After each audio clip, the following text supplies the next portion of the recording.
একৰ চাৰিটো কৰি আছিলোঁ, কিবা অলপ বিজুতিৰ কাৰণে ৰৈ গ'ল।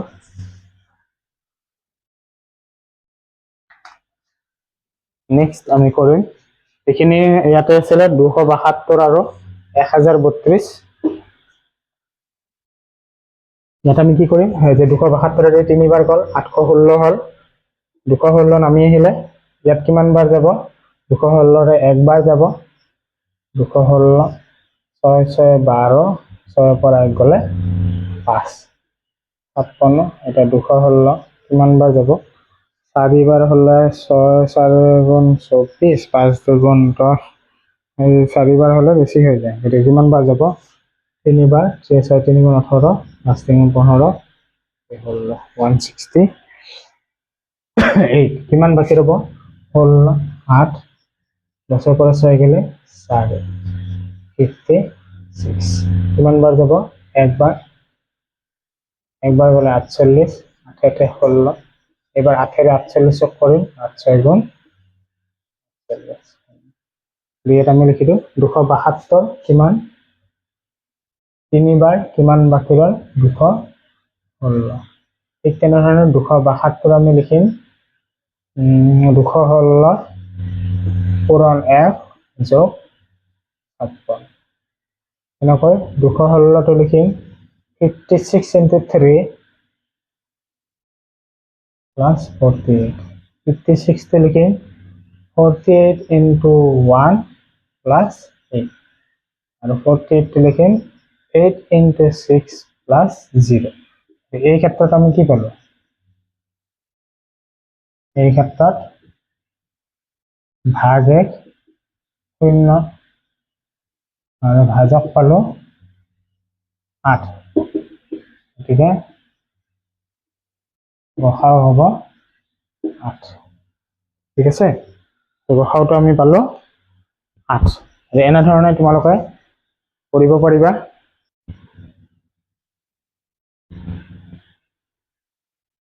ঠিক আছে, 4 নম্বৰটো হৈ গ'ল। এইবাৰ 5 নম্বৰটো আমি চাম।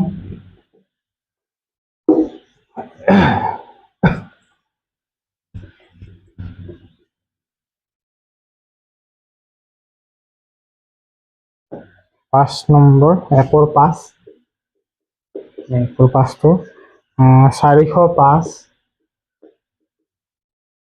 আৰু 2520 সেইটো দি আছে। 405 আৰু 2520 দি আছে। ইয়াতো তেনেকৈ 200, এইটো ডাঙৰ 405, ইয়াতে আমি ইউক্লিডৰ কলন বিধি ব্যৱহাৰ কৰোঁ। ব্যৱহাৰ কৰিলে আমি কি পাম, এটি দি হৰণ কৰিম, হৰণ কৰিলে কিমান বাৰ যাব, 6 বাৰ যাব। 6 বাৰ গ'লে 6 5 গুণ 30, 3 6 4 গুণ 24, 0 9 3 12। ঠিক আছে, 90 বাকী ৰ'ল। গতিকে কিমান বাৰ যাব, 4 বাৰ, 5 বাৰ হ'লে 9 5 গুণ 45, 4 বাৰ যাব। 360 5 45 90, 45 দুগুণ 90। গতিকে আমি লিখিব পাৰিম 2520। এইটো লিখো 405 পূৰণ 6 যোগ 90, এইটো পূৰণ এইটো যোগ এইটো, এইখিনি আমি কৰিলোঁ, এইখিনি আছে। গতিকে এইখিনিৰ পৰা আমি লিখিব পাৰিম 405 পূৰণ 6 যোগ 90, এইখিনি পালোঁ। নেক্সট 405, এইখিনি হ'ব 90 into 4 plus 45। ঠিক তেনেধৰণে 90টো লিখিব পাৰিম 45 into 2 plus 0। এই ক্ষেত্ৰত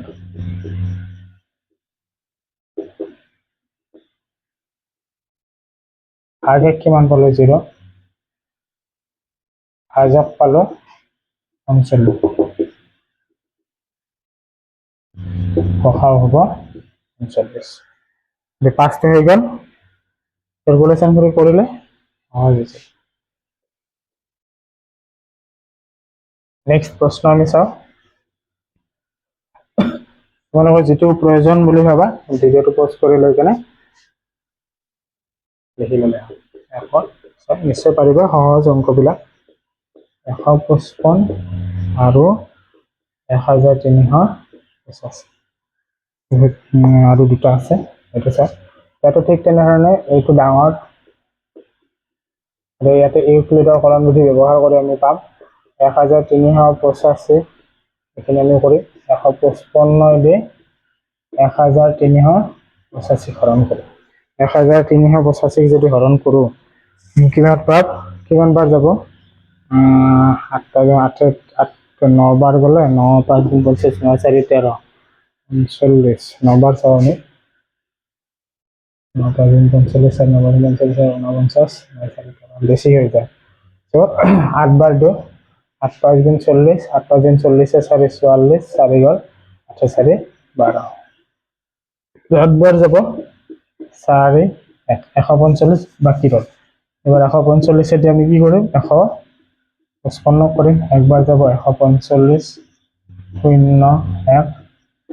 145 14 বাৰ যাব 140 5 5 10 2 বাৰ যিহেতু আমি লিখিব পাৰিম এইটো পূৰণ এইটো যে কেইটা 155 পূৰণ 8 যোগ 145 এবার 155 145 পূরণ 1 যোগ 10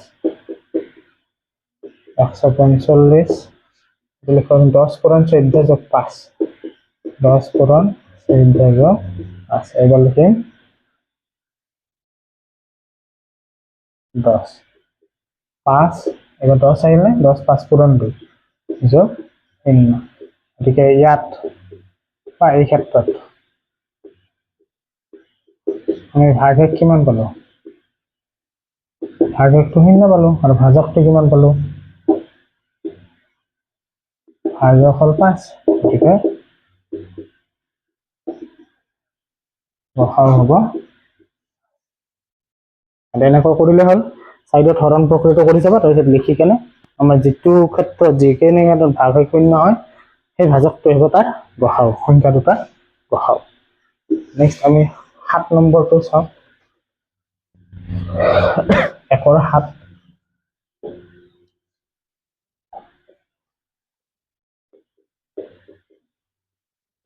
আছে 1 ৰ 7টো দিয়া আছে 384 আৰু 1296 ইয়াতো 1296টো ডাঙৰ 384তকৈ 1296 384 4 বাৰ হলে 7 4 গুণ 32 আৰু 4 3 গুণ 12 বেছি হৈ যাব 3 বাৰ দি চাও 3 4 গুণ 12 আর 3 গুণ 24 1 25 2 3 3 9 9 2 11 4 4 144 বাকি ঠিক আছে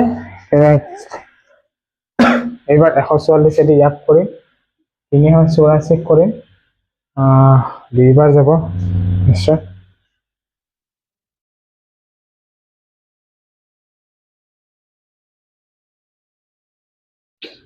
তো 3 বাৰ যাওঁতে এইখিনি হ'ল তাৰপৰা বাকি ৰ'ল 144 144 দিয়ে আমাৰ কিমান বাৰ যাব 2 বাৰ 288 কিমান বাকি ৰ'ল 14 পৰা 8 গ'লে 6 7 থাকে 9 17 96 থাকে 96 144 দি কৰোঁ কিমান বাৰ যাব 96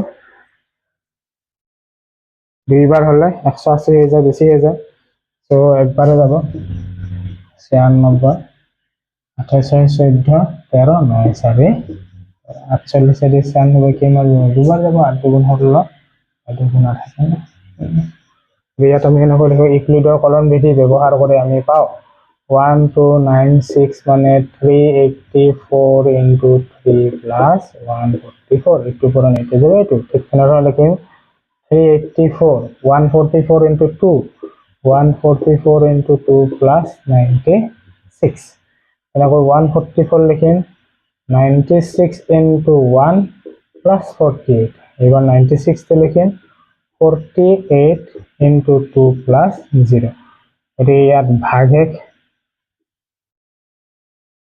যেহেতু ভাগশেষ আমি 0 পালো ভাজকটো কিমান পাইছে 48 গতিকে গসাউ হ'ব 48 হৈ গ'ল এই ক্যালকুলেশনখিনি অলপ ভালদৰে কৰিবা ইয়াত প্লাছ মাইনাছ যাতে ভুল নহয় তেতিয়াহ'লে উত্তৰটো হৈ যাব। গতিকে এই সংখ্যা দুটাৰ আমি গসাউটো কিমান পালো? 48 পালো। মানে সেই দুটাৰ গৰিষ্ঠ সাধাৰণ উৎপাদক হ'ব 48। আমি কি প্ৰক্ৰিয়া ব্যৱহাৰ কৰি আছো? ইউক্লিডৰ বিভাজন ফলন বিধি। ঠিক আছে। নেক্সট শেষৰ প্ৰশ্নটো এবাৰ আমি চাওঁ। 8 একৰ 8টো 1848 আৰু 3058। ইয়াতো কি আছে? যিহেতু 3058 ডাঙৰ 1848তকৈ, গতিকে ইয়াত ইউক্লিডৰ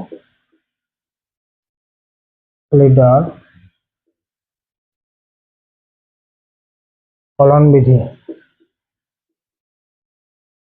প্ৰয়োগ কৰি আমি পাওঁ, আমি কৰি চাওঁ।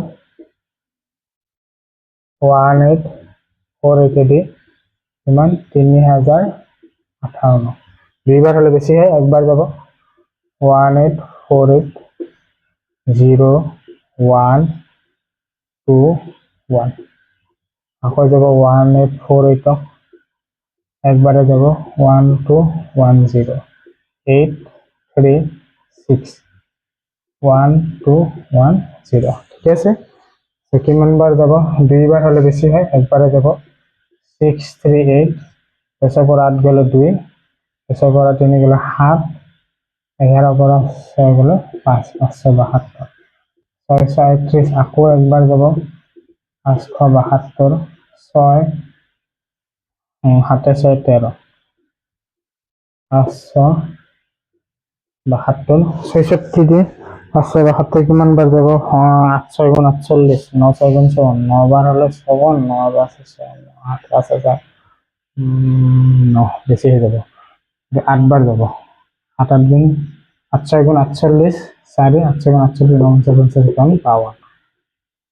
8 বাৰ হলে 12 4, এফালে 6 পৰা 2 গলে 4। এবাৰ 44 66 কিমান বাৰ যাব? একবাৰ। 22 বাকি ৰল, 22 দিয়ে 44 দুইবাৰ। অলপ দীঘল বেছি, ক্ৰমান্বয়ে মই কৰিলো যেতিয়ালৈকে শূন্য আমি ভাগে নাপাওঁ।